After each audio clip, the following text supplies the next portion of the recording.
جمنائی والوں کے لیے یہ ویک جو ہے جو آئے گا اس میں کچھ تبدیلیاں کرنی پڑیں گی زندگی میں. جو آپ جن معاملات کے اوپر آپ اپنی زندگی کو استوار کیے ہوئے تھے ان معاملات سے آپ کو تھوڑا سا ہٹنا پڑے گا، اپنے فیصلوں کو تبدیل کرنا پڑے گا،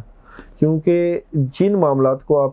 آپ لے کے چل رہے تھے وہاں تو چیٹنگ ہو رہی تھی، آپ کو نظر ہی نہیں آ رہی تھی. وہاں تو آپ کے ساتھ کئی چیزوں کو چھپایا جا رہا تھا، چاہے وہ گھریلو زندگی ہو، چاہے وہ آپ کے کاروباری حالات ہوں، چاہے وہ آپ کے شادی کے حالات ہوں، چاہے پیار محبت کے معاملات ہوں. تو کئی چیزوں کے ساتھ آپ کے ساتھ چیٹنگ ہو رہی تھی، اس چیٹنگ کو آپ نظر انداز کرتے رہے، مگر وہ والے معاملات جن سے آپ کو لوگ چیٹ کر رہے تھے وہ اب برداشت سے باہر ہو گئے،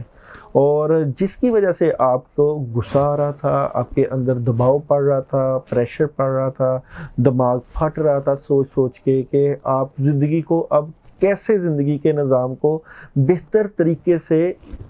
آگے لے کے چلیں، مگر یہ کچھ مشکل تھی آپ کے لیے. اس مشکل سے اب آپ نکلیں گے. کس طرح نکلیں گے؟ آپ اپنے اندر کا استعمال کریں گے، اپنی روحانی طاقت کا استعمال کریں گے، اپنے وہ کام جو آپ کی زندگی کو روک پا رہے تھے، جو آپ کی زندگی میں مشکلیں پیدا کر رہے تھے،